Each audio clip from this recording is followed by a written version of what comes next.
Yo, what's going on, snipers, and welcome back to our Near Calendars franchise mode here in NHL 25. So last episode, if you did not catch it, we simulated more of the season, and we have started to find our identity quite a bit, I think, because we are currently the first best offensive team in the league right now, and the ninth best defensive team. We're also ninth on the power play percentage, which is pretty good, and our penalty kill is 16th, so despite us being one of the best teams in the league at the moment, I would say, I am kind of surprised that we don't have better special teams than we do right now. But like I said, it's been a very interesting season for this team. We started off actually last episode not doing too hot, and then near the end of the episode we started to find ourselves quite a bit. But if we go to like the entire league, you can see at the moment we're actually not inside the top 10, which is interesting. We're just outside of it here at 12th. But if we go to the Eastern Conference, we're in a pretty interesting spot at 5th place, but we could easily get to 1st place in this Eastern Conference if we have a stronger second half, which I don't know if I necessarily want our team to be too good, but I am kind of surprised that we have a very good offense, and we also have a good goaltending too, with Solovyov potentially being a finalist for the Vezina this season. So it's been a really good year for this team. And this is probably going to be the first year that this team's able to make it back to the playoffs with the new regime, so to speak. So I'm very interested to see what these guys could do down the stretch and what they could do in postseason hockey, because obviously the only one that's actually played playoff hockey, if I'm not mistaken, is Anton Frondell. Maybe Michelli played some when he was with the Utah Hockey Club, or not Utah, Seattle, right?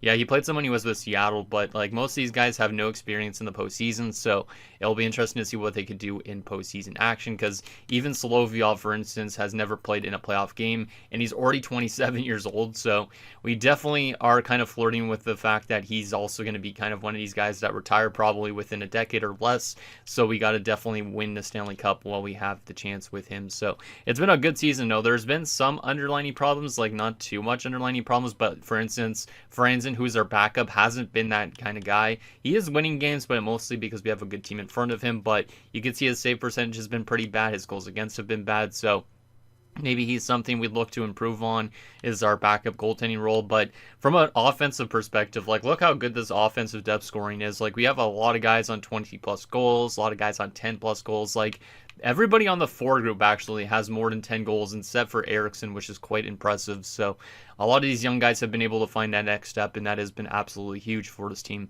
at the moment. So I'm obviously hoping that we can maintain that going into the playoffs potentially, because I think this team should easily get into the playoffs unless we lose 21 games in a row to end off the season. But I think we'll make it to the playoffs, and we'll be able to see what these guys can do, which is pretty awesome. So with that said, let's get in your guys' comments, see what you guys have to say about last episode, and then we'll get into potentially making some trades to maybe make a little few upgrades. Hopefully we don't have to give up too much in those trades, and then hopefully we have a good rest of the season, and then we can see who we play in the playoffs if we get there. So the first 3 comments are from Garage TV. The first one says, currently watching, still at time 29:25. I'm in the video. Love the lines. Just again, more of a scheme fit will help the sim better. And yeah, the lines, I do really like how our lines are set up. Obviously, like if we do the scheme fit thing that he's been mentioning about, we can get better chemistry results. Like right now, we don't necessarily have the best chemistry, but we're still getting pretty solid results, which is nice to see. So maybe at some point we'll go back to adding some more scheme fits, so that way our team kind of fits a little bit better with this current coach. But right now I've been pretty impressed with a lot of players. Michelli had a fantastic episode last episode. That's one thing I forgot to mention in this little intro that I normally do. But yeah, he had a very strong episode. Like, I was not expecting him to necessarily do that well, because he got off to a pretty damn slow start with 2 goals in his first 19 games, or 20 games I think it was even. And then afterwards he started to find his game quite a bit, especially in January. You can see we're 18 points in 15 games. February he had 13 points in 10 games, and so far in March he's point per game. So yeah, Michelli had a pretty big episode, so I'm pretty impressed that he was able to do that, and that definitely helped out our offense in becoming the best offensive team in the league. Garage also says, Frondell, after now being perfect fit, is over point per game. Bjorkstrand and Jaskline sent to the first line with Crane, and Michelli sent to the second line, all with the scheme fit done. Defense, I would set Houghton and Tatar as first-line defense, and just again, scheme fit should fix your sim problems. So he's saying to basically go to these guys and do the scheme fit, and then that way we could set Bjorkstrand and Jaskline as first-line guys, and then we could set Makinen, or wait, no, he said Crane. Yeah, Crane and Michelli to second-line guys, and then for defense, we should set Houghton and Tatar to top pairing guys, and that way they could fit our coaching system a bit better. Because right now we had to move Boyd up to the top pairing, just basically because Tatar wasn't doing good with Houghton, but we could set them to their first lines and stuff like that, and it should improve in terms of the chemistry.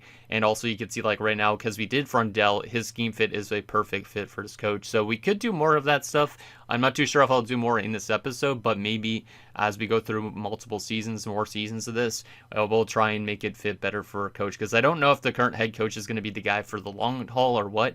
But obviously if he is, then obviously we want our guys to fit that coach. And lastly, Garage also says, also one last comment on here, scheme fit your best prospects. And that's probably a good idea, is to scheme fit our best prospects. So guys like Leahy, once he comes up here or something like that, we got to scheme fit him if he's not going to fit well off the go. That way he can actually fit this team nicely. I don't think we really have too much other crazy good prospects. Like Kaminsky, I wouldn't consider a prospect. Defensively, I guess somebody like Latinen can be considered for that. Pratt's not really a prospect at this stage. He's more of a career depth defenseman. And then goaltending, obviously, they don't have chemistry and all that stuff. So we could definitely do it with a couple guys and then some of the unsigned players once they get to the AHL and all that. But in that sense, it should help their growth maybe a bit more if they're actually matching the coach a bit more too. Maybe, I'm not too sure exactly, but we could definitely play around with that type of thing in future seasons as we go through this. The next two comments are from Ben Papke. The first one says, I'd look into Byram. You need another good D-man for the playoffs, and you have enough young guys in the system that you should be able to, should be good to give up some assets. So he's saying that we should bring in somebody like Bowen Byram, and then his other comment was actually says, or Brant Clark. So he's saying either Bowen Byram or Brant Clark to bring into our defensive core. I don't think it's something I want to do because, to be honest, there's not been a weakness really with this defensive core, because if we are to bring in somebody like Byram or Brant Clark, yes, they're decent defenders and could help solidify this defense. However, they're both probably close to retirement, and right now there's not been a defenseman I've been disappointed with. Houghton's been bringing the offense. He's been fantastic so far. Boyd's been pretty damn good in terms of the plus-minus department, so he's been helping out on the defensive side of things. The second pairing of Tatar has been pretty good. Like, Tatar might be a -5, but he did start off the season quite low. I think he's going to get better as the season goes on. Salmelainen's been pretty decent. He is a pending RFA at the end of the year, so he could potentially be upgraded maybe, but I've been impressed with his play. 21 points, 7 goals, so I don't think I would move out from him. And in this top 6 pairing of Sierra and Schaefer has been arguably our best pairing. Both these guys have been bringing some pretty good offense for the lack of ice time, and they also have very good plus-minus stats. So I don't think a defensive upgrade is something I really want to do at this point. I think it's something that we could look into maybe in the future if for some reason we end up losing players. But we have a lot of guys in the system. Like, I get that I could probably technically go and make a trade, say, hey, Latinen and some other pick or something, get a good defenseman. But I don't think it's something we really necessarily need at this stage, because all 4 of these guys are listed as top 4s, and in this top 6 pairing is literally a top 6 pairing right now. Both these guys could be top 4s next season, so if we brought in somebody like that, it would have to be like a rental option, and I don't think I really want to pay a lot of assets to potentially be a first-round exit anyways, so I prefer just to kind of keep that defensive core as intact as possible. And the last and final comment is from Sound Taco. Says, you could bring up Leahy as the 4th line center if you wanted, but it might make more sense to trade for a rental. Franson has been abysmal as a backup goalie, so you should look up into replacing him.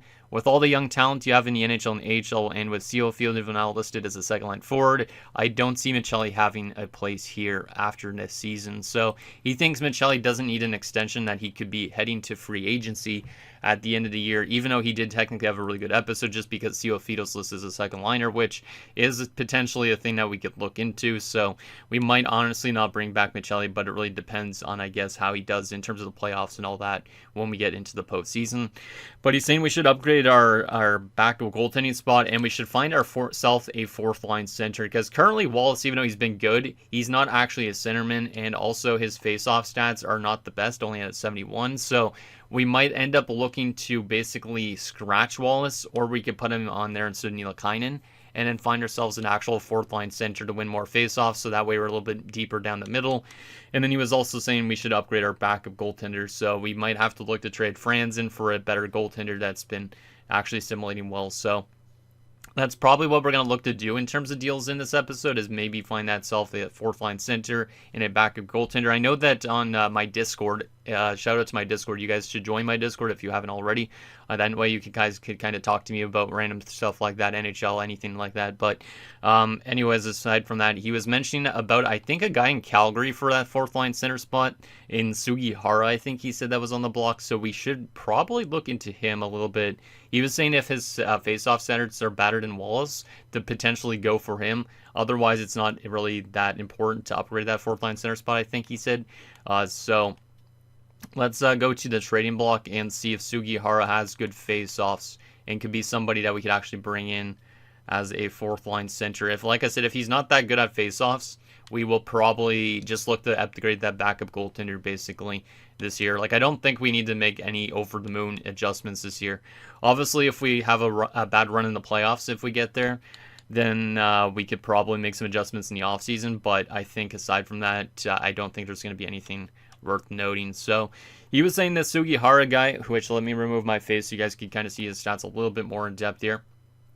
He's listed as a third-line checking forward. He's got 18 points in 63 games. He's a playmaker, has actually really good face-off stats at 81. So this guy's pretty much exactly what we kind of want. And according to this, he might actually fit our fourth line and penalty kill. So he probably would be a good option for that fourth line. I don't know if he'd like his ice time considering he's a third-line checking forward, but I don't think he's going to cost us that much. He's also on a two-way contract, which is kind of nice. So he might end up being like a fourth line center next season for us, or we might just let him go to free agency depending on how he plays with us. But we could definitely try and make a deal work with the Calgary Flames for him. And then we also got to find ourselves a backup goaltender. So let's start actually by doing the backup goaltender one and trying to find ourselves a backup goalie that would be better than Franzen. Because right now Franzen has been pretty abysmal.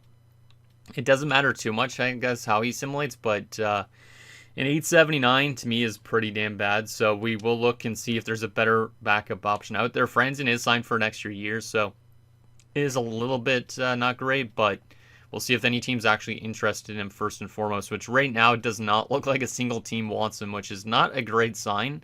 The Minnesota Wild do. Do they have a backup goalie I could take? They do. Ellington, who's an 81 at 24. He's probably the guy that's going to take over for Devin Levi at some point, I would assume. But he could head to free agency potentially soon, too. He's only got an 884, so he's been pretty bad, too. So he wouldn't be really that much of an upgrade based on numbers, at least. Any other teams actually interested in Franzen, or no? The Toronto Maple Leafs? Okay. They do have Hunter Jones as a backup, but he is 34 years old. And they also have Sjogard, who's their starter. But he signed for 1 year. 900 save percentage. Hunter Jones has an 893. Seems like a lot of backups aren't really simulating that great. Vegas also has interest in Franzen. They don't have a backup goalie, however, other than Joel Hofer. And Joel Hofer probably doesn't simulate that well. He also has an extra year, an 889. Not really much of an upgrade. Washington has interest in Franzen. Do they have a backup? Not really. Wow, damn. They're literally running a... Actually, no, it's a 79 as a backup. Never mind. I thought they were running somebody lower than that. He's got 1 year left as well as a 24-year-old. He's got an 897. That's not really that great either. Seems like we might have to go a little bit off the board. Let me actually go to the player search function and just see which goaltenders have good save percentages, potentially as a lower-end goaltender. I feel like that might be an easier way to find ourselves a backup goalie. So if we go to goalies and player role, we'll go backup goaltender. And I guess that's all we really need to do. And we will sort this by overall rating here. And look through these backups and just see who has some good stats. So there's Menard, who's actually up there for the Vezina, which is interesting as listed as a backup. But I don't want to steal a guy that's been actually playing good as a starter. So I'm not going to bring him in. Coco's got a 907. Tiffany's actually been good at one stage, I think, right? Wasn't he really good a few years ago? Oh, no, it was my other franchise mode. I've seen him play really good, I think. But he was good in Montreal a few years back. He was good in San Jose. Actually, that's the year I remember. Yeah, he has been actually good in this series, I think. Yeah, he's got a Vezina trophy in his cabinet, which is interesting. He's got an extra year, but $5 million is kind of expensive for me, so can't really take on a backup that's making that much, in my opinion. Bergfors in Philadelphia has been really good, but he is a starter for them right now, looks like. So probably wouldn't take him. I want somebody that actually is playing like a backup right now. A lot of these guys are getting like 40 plus games. Some of them actually are in the AHL though. Why is this guy in the AHL as an 82? Wow, he had a 934 last year. This might be the option. Evan Gardner. If he had a 934 in the NHL and then all of a sudden now he's in the AHL, I think he deserves a chance to be back up here potentially. He's only signed for 1 year. So yeah, I think Evan Gardner could be the option. He's only 28.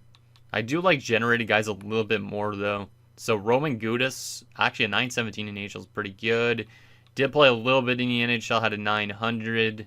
That's it. He's only played 1 game and he's still in the AHL. We could just try and save this guy from Calgary and make a multiple player deal with them because Sugihara is also there. That might actually be a better option. So yeah, let's go to the Calgary Flames and make the deal for Gudis and Sugihara in just 1 deal, so that way we don't have to make multiple small end deals. I think this might make a little bit more sense for us to do. So if we do this trade, we would basically, like I said, take Franzen for sure, because we're getting rid of Franzen. We're bringing in Gudis as the new backup goaltender. They have a bit of a logjam in gold as well, because Jack Reeves is also in the AHL, so we're saving Gudis. That value is definitely in their favor right now. We also do want Sugihara as a 4th line option. So Sugihara and Gudis value-wise isn't too high. We give them Franzen. What else do they have interest in that we could potentially move? We're obviously not moving any roster players right now. Cassivis is a prospect. I think he's going to be pretty solid. Latinen maybe could be moved. I'm not too sure. I do like him. He played last year with us, but Cassivi could replace him potentially in our depth chart. Carlson, Yelkainen, Leg. There's not really any crazy good prospects I'd throw in this trade. I mean, I could put Uphill into this deal as just an extra option. So let's just give him Uphill and maybe a pick. That might be okay. Do you have any interest in any draft selections? They do. Okay, that's a good thing. So if I throw in Uphill and a 6th round pick, would that get it done? I feel like that value doesn't look too far off. So we basically turned Franzen into a new goaltender that's not played a lot. This one's a little bit of a risk because he might not actually simulate that well still because he's not played much in the NHL, but gives us a goaltender to back up. And then we get Sugihara as that 4th line option. We get rid of Appel, who's not going to become much of anything, and a 6th round pick. I think this is a good deal, at least for us. I'm not too sure if Calgary would want it, but they get themselves a different goaltender. Doesn't really save them from that goaltending dilemma that they're in right now with 4 different goalies, but does give us a different goaltender to see if he could be a good backup for us and ourselves a 4th line center. And we would probably have to scratch Wallace. I mean, I could try and find a way to scratch somebody else, but I would have Sugihara up here in the NHL. So would this go through? Rejected. Okay, it doesn't match particularly well. I might have to give up like a 4th rounder, which is not a huge issue. We'd only have our 1st and then a 5th, 6th though. Like we almost don't have a lot of picks this year, so we kind of are going a little bit all in, but it's not the worst case scenario. So we give up Appel a 4th and Franzen for Gudis and Sugihara. Ooh, it would work. Okay, well, we have found ourselves a trade. I think this is a good move for our team to make. Like I said, we got ourselves a 4th line center. We changed goaltenders to see if that backup could do a bit better, just in case for some reason Solovyov goes down with an injury or something like that. But I think this is a good move for us. So we will do it, and we'll see if that helps us out here. We don't have a lot of picks, like I said, now in this year's draft, but that's all right. So we have 1 skater too much in the NHL, apparently, so we'll send down Unila. Actually, Unila was our depth defenseman, correct? He was. Who do I want to send down? Regardless, they're going to go through waivers. I could send down Lindros, potentially, here. How old is Lindros at this point? 25. He could get claimed, which is not great, but trying to think. Let me actually look. What do we have in terms of our lineup? 3, 6, 7. Yeah, we need to have Unila still up here as that depth defenseman. So the one that has to get sent down is going to have to probably be Lindros. Because Sugihara is going to be that new depth center. He's going to be the 4th line center. So yeah, Lindros is going to be that guy to get sent down. He could get claimed, but I don't think he will. And he didn't get claimed, so that's nice for us because that will give us a little bit more depth just in case of injury. And like I said, we probably want to have, we probably have to have Wallace scratch. I don't think Neil Kainen will be too happy if he gets scratched because he's a fourth line guy. Wallace is still listed as a depth forward. I've really liked Wallace's play so far this season, so this feels kind of wrong scratching him. But at least this upgrade will be kind of nice, I think. So Sugihara will come in. And we'll go to goalies as well. And Gudis will come in as the backup. So there we go. I think that's our only move we're going to make. Let's actually make sure Sugihara gets some extra ice time in case. So penalty kill, let's see. Penalty kill's been good so far this season. We probably want Sugihara to get some ice time at least on it. But I don't really want to take anybody off. Oh boy, getting people ice time in this is kind of tough sometimes, man. Extra lines, we could always put them on an extra line here. So if I go to the third line extra lines and take Giordano off this one and give Sugihara some time on there, we'll just do that and see if that's okay enough for his ice time. If he complains about ice time, it won't be the greatest thing in the world, but like I said, we have more depth down the middle now because we got literally Sugihara, who's good at face-offs. Eriksson's good at face-offs. Makinen's good at face-offs. And Bjorkstrand is good at face-offs. They're all over 80. So I think that's very, very solid for us to make that deal. Does suck to scratch Wallace. Like I said, he's been playing good so far, so it doesn't really make sense for that perspective. But at least he's listed as a depth forward, so he shouldn't complain too much. But there is an easy chance he could get back in if there's an injury, or he can come back in the playoffs potentially. So in terms of Lindros being in the lineup, there's nobody I would really scratch, I don't think. So I'm probably going to have to leave him as a scratch option. And then defensemen in the AHL, apparently there's not enough defenders in the AHL now, which is kind of weird. So we are going to have to use, let's just go best lines, I guess, in the AHL. And who's scratched? Ellington gets scratched. I don't really want him scratched, though. Leahy's still top line, which is good. We'll take Boychuk out and get Ellington in there. And that should be fine. Rokan needs to play into the Bathgate as well. Just want to make sure that these top prospects are getting their ice time. Let's go with something like that, I guess. Scratched. Yeah, that's fine. Alright, so that's all good and ready to go. So AHL is set up. NHL is good and ready to go. I think this is all the moves we're going to make. I think we have a good enough team. We could even readjust our lines in the playoffs when we get there too, because Ciofito could get into the top 6 if necessary. If Michelli drops off, Giordano could go up in the lineup. Like, we have a lot of flexibility, I think, with this forward group, which is exciting. So I think that's all we're going to make in terms of moves. I hope you guys will like that trade. I think it's a good trade for us. Like I said, we get rid of the worst goaltender. We get a guy that's not got a lot of experience and has been kind of stuck in Calgary's system. We'll see how he does as our backup. And then we get ourselves that new fourth line center, which, like I said, I don't really like scratching Wallace because he's been pretty decent this season. But I think it will at least give us a guy that can win more faceoffs on that fourth line. So with that said, I think we are going to advance past the trade deadline. And we'll take a look at what type of AI trades happen around the league. But this team should make it back to the playoffs. Obviously, I'm not too sure on how long of a run we're going to have, but I hope it's a pretty decent one. So we do beat the Jets the day before the deadline, which is good. Let's bypass the deadline and see if there was any crazy trades involving former players or anything. But hopefully Sugihara fits our team well. So there is a guy on waivers, Gavin White. I don't think I need a depth defenseman. We have Unila. This guy's technically better than Unila, but he's also older. So I don't think I'm going to claim him just because of that. All right. Well, let's take a look at what trades went down at the trade deadline. I'll also take a look at actually how Sugihara did in his first game just for fun too. But first and foremost, let's see what trades happened between the AI teams. So any interesting ones involving former guys that I recognize. Sam Boldu got dealt to the Jets. I remember him being with us, of course. Josh Norris getting dealt to Utah. Looks like some first-round picks getting moved, which is cool. Taylor Boll to Chicago. Wasn't that guy a pretty high-up pick at one point, I feel like? Dylan Holloway to Vegas. First-rounder, second-rounder Dominguez going to the Rangers in exchange for that. First and buyers. Looks like a lot of first-round picks are getting moved, which is good, though. Sandin Pellikka and Lundestrom to Vancouver. Any guys that used to play with us did I recognize? Capo Caco to Minnesota. Parasak. Cole Perfetti to Toronto. Alright. Not seen any crazy deals so far. There's our deal at the bottom. Yeah, not really any crazy trades potentially. A lot of first round picks being moved, but nobody that I recognize that's a super huge name. Let's take a look at how Sugihara did in his first game just for fun. because I'm curious if he actually helped us contribute at all in that one game, because that would be kind of interesting if he had a goal in his first game with us. So, Sugihara, let's see. He had an assist. Hey, that's actually a pretty good way to start it off. He picks up an assist as a fourth line guy. That's a good way to start off for Shane Sugihara.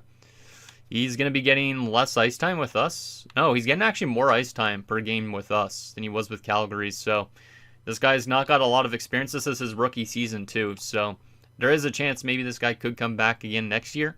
We'll see what he ends up doing with us. But I'm excited. I like that he started off his first game with an assist, because I wasn't expecting him to make a huge impact right away just because of being a fourth line guy. But he did well. All right, so now comes the question, with 20 games to go, is this team good enough to hold on to a playoff spot and make it for the first time since, when was the last time we made the playoffs? I don't even remember what year it was. It's probably at least 5 years ago or something at this point, but let's go to the 15th. Actually, let's go to the 18th. Take it like a little bit slower just because it's kind of fun that way. But I wonder how much wins our team's going to end the season with. He's around 35. We could definitely hit 50, but not too sure on that. We have lost 3 games in a row after the trade deadline, so maybe that trade didn't work out the best, but who knows? We're definitely going to still find a way into playoffs, I feel like. 36 wins now that we beat the Flyers. Okay, we got 4 games this week. Let's go through this week as well. But we should be able to clinch a playoff spot here soon, unless we're just going to lose a lot of games after the deadline, which we kind of are doing right now, which I'm a little bit scared about. Oh boy, we win 1 more game, but we have only won 2 over last, 7 games, which is a bit worrisome at this stage in the season. A bit worrisome. We're now 3-7 in our last 10 games, so this team is still wildly inconsistent, which is kind of scary. Kind of scary. Because this team's offense went from 1st to 6th. So our offense is dropping off. Our goals against is dropping off. Our power play fell back 1 spot. And the penalty kill is still 19th. If this team somehow does not make the playoffs, I will be kind of like dumbfounded. Because this team should make the playoffs based on how they played in the last episode. But we're only 5 points up on not being in a playoff spot right now. So we got to be very careful. Very careful. Like, if we barely squeak in, maybe have a chance to win the Stanley Cup this year, but we got to be careful that we don't fall off too hard here. Let's go through 3 more games. Washington, Montreal, and Carolina. Washington, shootout win. Nice. Okay, I'll take that. Montreal, shootout win as well. And that's an injury in the AHL. I'll go replace player on that. Carolina was it a win? No, it was a loss. Seems like we're not scoring a lot of goals as of late, which is a little bit weird, but we're now 39, 30, and 4. And have we clinched yet? No, we have not. We're only a couple points up on being a wild card team. Tampa, can we beat them? Salmelainen has been injured with an upper body injury. Well, maybe we should have upgraded our defense. We did not expect an injury like this, as Salmelainen will be out till May the 3rd, which means he will be missing the entire first round, probably the most of the second round if we get there. But that's a pretty substantial injury for this point of the season. So let's go here, edit some lines.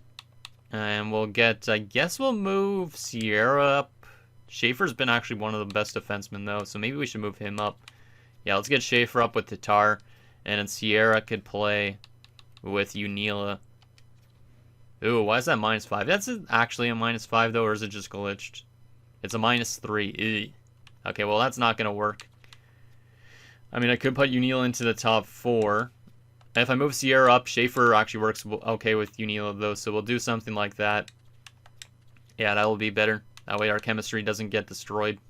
But that's a pretty substantial injury near the end of the season to our defense. Not great. We do beat Tampa, though, which is huge for this playoff run. We have not clinched yet, but we probably are soon going to clinch, I would hope. Like I said, if we lose a lot of games, though, we could definitely still miss. Let's go through 3 games. Can we win majority of these games? Seattle is a shootout loss. I mean, that's still a point, and now Unila's been injured after being put in. Let me go replace player for a second. God damn it, man. And we do beat the Oilers, but now we just lost our depth defenseman, too. Which means there's a big chance for whoever's going to get called up as that number 6 defenseman. Well, this is not what I was expecting in terms of injuries. Losing a top 4 defenseman and then losing our depth defenseman right after. So, Ludeman's going to come back up from the AHL. to play in the playoffs with us. There is Latin in 2 who could potentially come up, but I don't know if I want Latin. And I feel like I need a right-hander, maybe more up here. So let's get Ludeman up here. And Ludeman will get the start in the NHL playoffs potentially, unless Unila comes back beforehand. But, man, these injuries are not fun. Not fun at all. And our AHL team's chemistry is absolutely shit. I'm going to go best lines again here for a second. Holy crap, man, the chemistry. Oh, we have forwards playing defense down there. That's why. We don't have enough defensemen in the minors either. We're kind of running low on defenders. We probably should be signing more of our defensive prospects. Well, this is not good. Not good at all. We'll take Ellington back in here. Boom. But, oof, this is not good, man. Why are these injuries happening at the worst time possible? Like, maybe I should have claimed Gavin White on waivers, because then I wouldn't be in this situation. But it is what it is. Have we clinched the playoff spot yet? No, we have not, but we're up to second place in the Metro. So we are probably going to be clinching any second now, which is good. It's been a bit of a weird season, but we should be a playoff team, which is good. Which is good. Okay, let's go through a game against Vancouver. It's going to be, let's see, a 9-1 loss. Oh my goodness. Did I even put the defenseman in? I don't think I did. 9-1 loss at this point in the season. Goddamn, man. Well, I don't think Solovyov is going to be a Vezina favorite anymore. His numbers have probably dropped off a lot in this episode alone. And yeah, I forgot to make that adjustment, taking out Wallace and putting in Ludeman. God damn it. There we go. Now we're good. Now we're good. Well, I don't know what the problem is with the team down the stretch here, but we're not really not going to be the best playoff team in the mix, but maybe that's a good thing. Let's go through one game at a time. I don't think we've clinched yet, right? No, we have not. We are 2 points up on a wild card and 5 points up on a team that's not in the playoffs, so we are probably in a good spot, but we got to be careful here. Toronto, as Unil is apparently back, but Toronto first. 5-4 shootout loss. It is a point, but we are kind of barely scraping by here. Unil I'll keep scratch because I think Ludeman's better anyways, but game against the Kings, let's see, is going to be a 5-1 loss. We have dropped down to the wild card, man. Oh my goodness, this team has like a really flair for the dramatic, huh? We're 4 points up on the Lightning, no steal. So we probably will be clinching here soon because the Hurricanes have clinched with 89 points. So if we could just get 1 point here, we clinch. But we are not going to be looking good going into the postseason like I was anticipating. Because this episode, we looked like we were going to be a really good team going into the playoffs, but now we've fallen off a cliff. Boston. Let's see. We got a conversation with our coach, so I think that means we have made the playoffs, which is good. And yes, I think, yep, we've clinched the playoff spot, so that is huge. But we kind of, like, literally dragged ourselves? Yeah, dragged ourselves into that playoff spot, barely. We're on 90 points now. Let's get these last 2 games done. But a little bit of an inconsistent season. But we do go into the playoffs on a 3-game winning streak, so who's to say? Once you're in, at least, you have a chance to win the cup. So even though our record 44, 32, and 6 isn't the best, we did actually end up finishing second place somehow in the Metro because of those last 3 wins. So there's a chance we could still go on a good run this year, but it definitely was not the best end to the season like I was expecting. We did technically have points in, I guess, 6 of our last 8 games, which is pretty good. So, but yeah, a little bit of a weird season for this team. I don't know if those trades kind of just fooled around with our chemistry a bit or what, but we do make it, which is good. All right, let's take a look at some stats here. So first and foremost, let's go to team stats, of course. Frondell apparently was leading us in points, and he was under point per game. So we do have good depth scoring, but we did not score a ton of goals this season, which is interesting. At one point, we were the best offensive team, so I'm kind of curious where we are now. We end up finishing, though, as the 10th best team in the league. It's kind of interesting because we were actually, we were the 2nd best team in the Metropolitan Division. The Flyers were 1st place in the Metro, yet they were only 8th in the league. So the Metropolitan Division was kind of a bit weak this season. So I don't know if that's a good thing or not. But in terms of goals for per game, we were not in the top 10. We fell off a lot in that episode in terms of goals for. But still, 3.34 goals for per game is not bad. But we're a little bit more mid than we were expecting. Goals against per game. Where were we? We are outside of the top 10 as well. It looks like, yeah, 3.1, tied with Tampa Bay. Looks like maybe right around 10th. So, yeah, I feel like we're kind of a mid-team based on some of these stats. Power play percentage looks like just outside of the top 10 as well. Yeah, 19.6%. So, just pretty average on a lot of things, which is interesting. 80.7%. Our penalty kill was not very good, though. Yeah, our penalty kill was near the bottom of the half of the entire league. Tied with a lot of other teams, too. Huh. The Oilers who won the President's Trophy also had a bad penalty kill, though, which is kind of neat. All right. Only 2 shorthanded goals this year. 23-13-5 on home ice, but 21-19-1 on the road. So we definitely need to find ways to still win away from UBS Arena or whatever it's called. And then 5-3-2 in our last 10. All right. So a strange season. Actually, how did the AHL team do this year? Because we know that they were first place in the league at the end of last episode. And they have clinched the best team in the league. All right, so the AHL team at least is still maintaining that consistency, but our NHL team, very weird. Very, very weird numbers. I honestly don't even know if this team's going to be a good team or not in the postseason based on these numbers. But let's take a look at our player stats now and see who did what. See if there was any surprising numbers from this roster. I wish this screen didn't lag so much, but Bjorkstrand on 70 points, 27 goals. Pretty good year from Bjorkstrand. He ended up being a -4. So yeah, the plus-minus on the team kind of dropped off a bit in that second half as well. But a pretty solid season from Bjorkstrand. That's his best year yet in goals and in points. So I will take that for sure.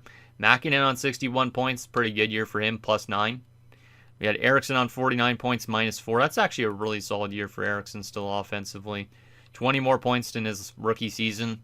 Hopefully he continues to grow.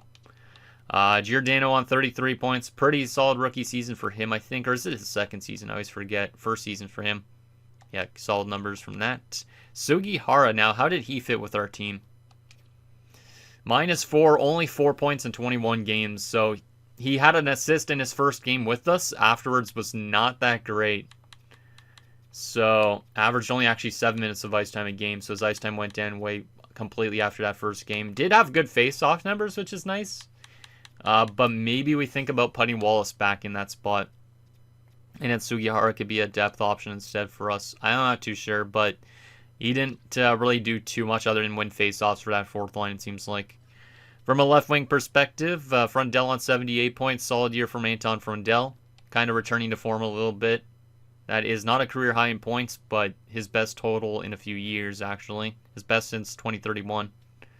Yeah, we haven't been in the playoffs since 2029, so it's been a little bit. 6 years, it looks like. Crane on 54 points. Pretty solid year for him. Only 19 goals, but 54 points is nice. Ciofito on 45 points, -10. Not the best plus-minus, but Ciofito, pretty solid season. Leeson on 41 points. That's pretty good. 21 goals as well. I'll definitely take that from a guy with low ice time, I'd say. Right wing side of things, Michelli ended with 61 points. Like I said, he had a really good January, February, and start of March. Did he actually end off the season good, too? Let's see. March, 6 points in 15 games, -9. And 6 points in 9 games in April. So after a really good January and February, he kind of quieted down completely again. So maybe we don't bring him back based on that. But we definitely hope that he could help us out in the playoffs a little bit. Jääskeläinen finished with 34 goals and 56 points. So a big year offensively for Jääskeläinen. Career high in points and in goals as well.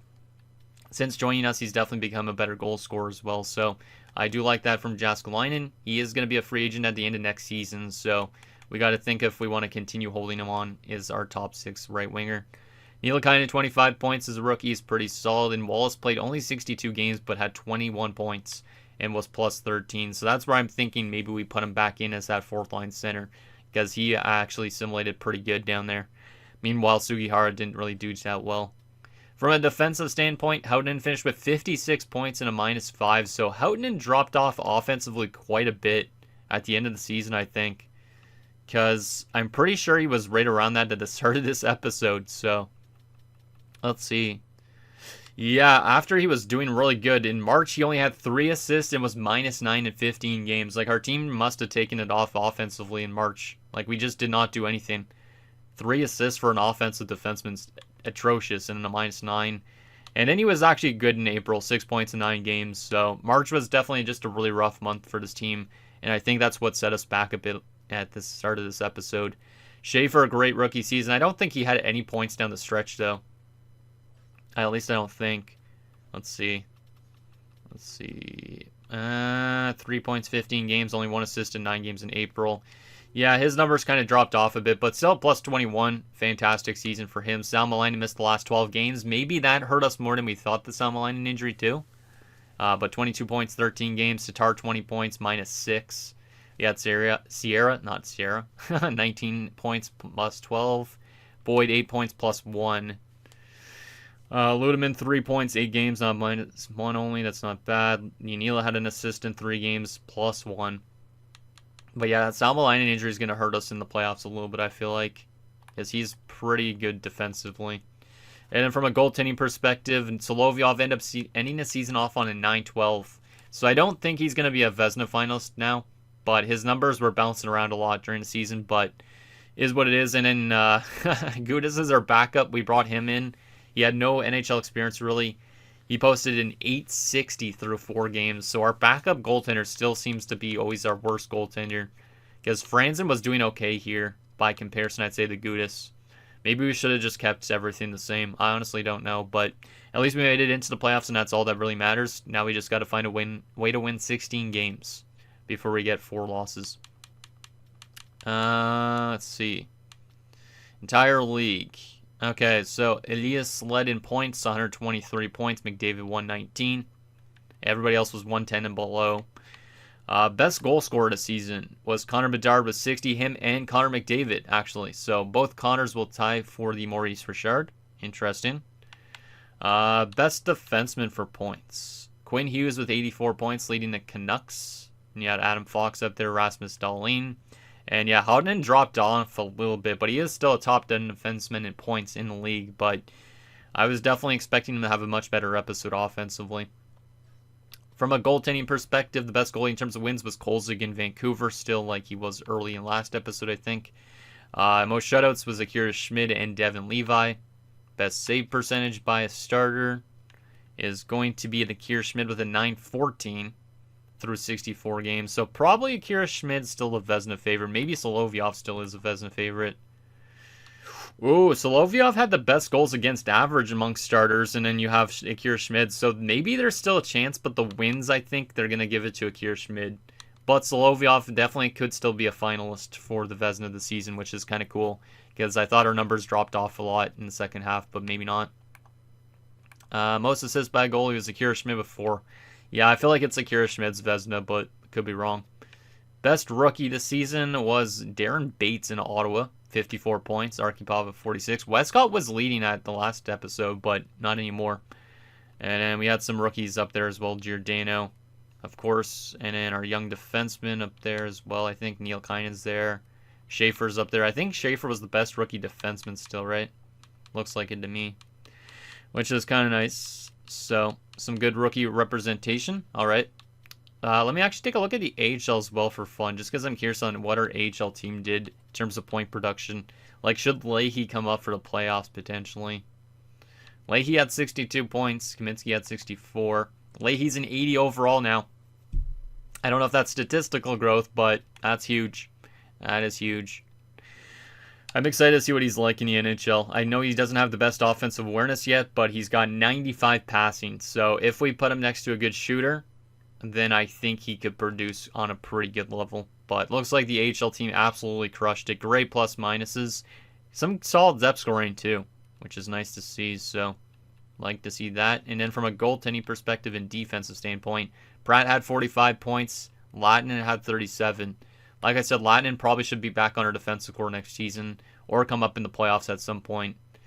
And then Pratt, he's still kind of a fringe defenseman. I wish he would have panned out, man. I wish he would have. And from a goalie perspective, Smith's on a 913, Hainsey on an 898. All right. So there's the AHL and the NHL. Now the question is, who are we going to be playing in our return to the postseason? Hopefully it's a team we could beat. We did finish second in the Metro, so we might have home ice advantage. Let's see. We are going to have home ice advantage, and it's going to be a battle of New York. I don't think we've ever played the Rangers in the playoffs in this series so far, I feel like. Let me actually take a double check on that. I don't think we have. Let me go to my playlist and see if I've ever played them. I don't think we have, which is pretty impressive. I didn't want to open up my episode. Oops. You guys probably heard some audio from me opening up YouTube. I wanted to just go to my playlist here. Videos, there you go. Let me just see. I don't think we've ever played the Rangers in the playoffs. Even when we had our early runs, yeah, we only played like Carolina. We played like teams like Chicago, Florida, Washington, Boston. Yeah, we've never had a matchup with the New York Rangers, I'm pretty sure. Unless it was like near the end of our playoff runs. Yeah, I don't think we've ever played them. I could be completely wrong with that, but I don't think we have. So that's interesting. And of course, I think the Rangers were the Cup winners last season, actually, now that I think of it. Because Carson Bjarnason's listed as their starting goaltender. I think Kudobin was their starter last year when they won the Cup. Yeah, that seems right to me now. I'm pretty sure. Can I take a look at the awards? No, I can't now at this point. I'm pretty sure they have. But once we look at their lines, we'll be able to see if they won a Stanley Cup recently. But, yeah, I think they did win the Cup last year. I'm pretty sure. So maybe that's a good thing for us to go up against the Cup winner. Even though it's going to be a tough outcome. Oh yeah, I remember Guerin and all these type of guys. Yeah, Jason Guerin, 97 overall, my god. Holy crap. Yeah, they did win the Stanley Cup last year in 2033-34. And Jason Guerin's the main man for that. Jeez, his first 100-point season this year.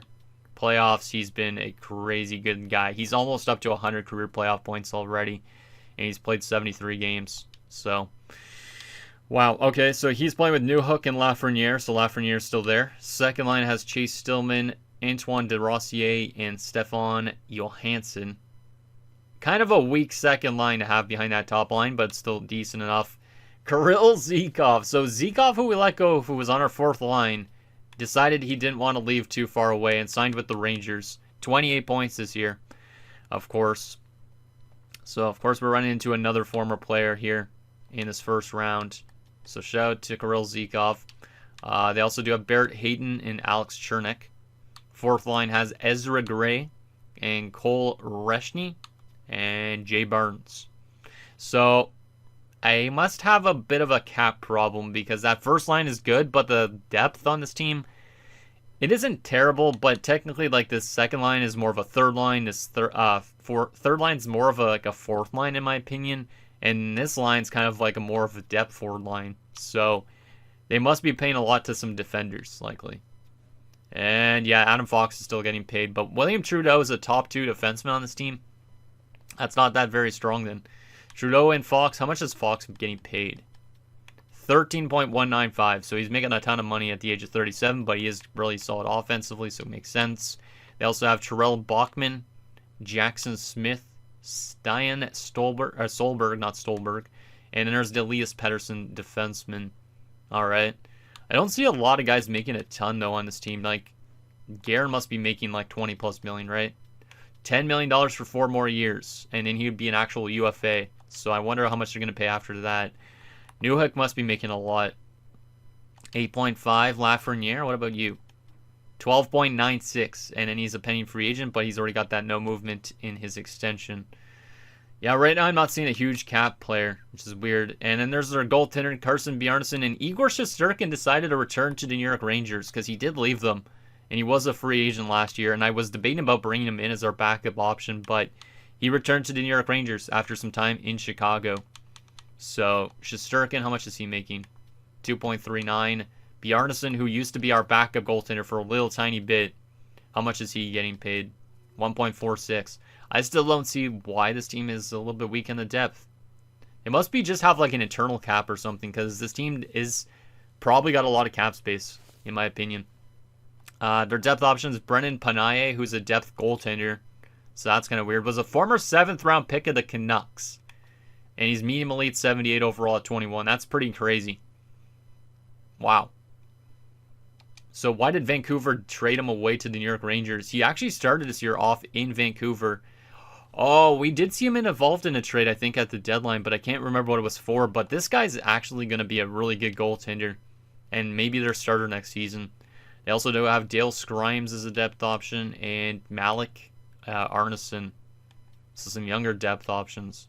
But yeah, Panaye, that's a great goaltender that they brought in. Very good option. But they must have made some trades or something like that that basically involved a lot of big cap whales. Like they didn't think they would make the playoffs or something. Because not all these guys were here at the start of the year. Like, they definitely have cap space. Hayton's making $7 million, which is a bit much, but I feel like this team's definitely got a lot of cap space. They definitely can make a lot of noise in the offseason and easily re-sign Guerin in a few years. Let me take a look at that for fun. Let's see. Yeah, they have $14 million in cap space, so I think they were trying to offload things because they didn't think they were going to make it, and then they still did make it, which is a bit concerning. Just because they won the Stanley Cup last year and all of that. But they literally only have 5 guys currently that are making more than $7 million. And there are guys in their top 6 in Barrett Hayton. So yeah, they're not a very expensive team. But they have pretty good threats like Guerin, of course. So the motto that we need to stand by in the next in the first round is to basically shut down Guerin at all costs. And I think we could potentially beat the defending Cup champions. We did have pretty similar records. They were 43-32-7. We were 44-32-6. So very similar teams based on that. Actually, let's do a comparison in the regular season as well. So yeah, we were literally only, where is it, 1 point above them, which is interesting. Goals for per game, they actually scored 10 more goals than us this season, but we allowed 11 less goals. So we're pretty similar. They're better offensively. We're better defensively. Their power play percentage was 1.5% worse than ours. And our penalty kill was 0.2% better. So this could be a pretty damn even matchup. But they have a lot more shorthanded goals. So I'm honestly not too sure on who's the favorite in this. But it will be good for our young team to take on a team that just won the Stanley Cup, I think, in the first round. So anyways, guys, that's going to do it for this episode of our New York Islanders franchise mode. So in next episode, we will take it to a pretty big rivalry matchup in the first round of the playoffs as we take on the New York Rangers and look to knock out the defending Cup champions. And maybe if we do that, it'll give the confidence to the young guys going forward, and maybe we could literally beat any team in our path if we could beat these guys. So let me know down below, and I'll see you guys next time.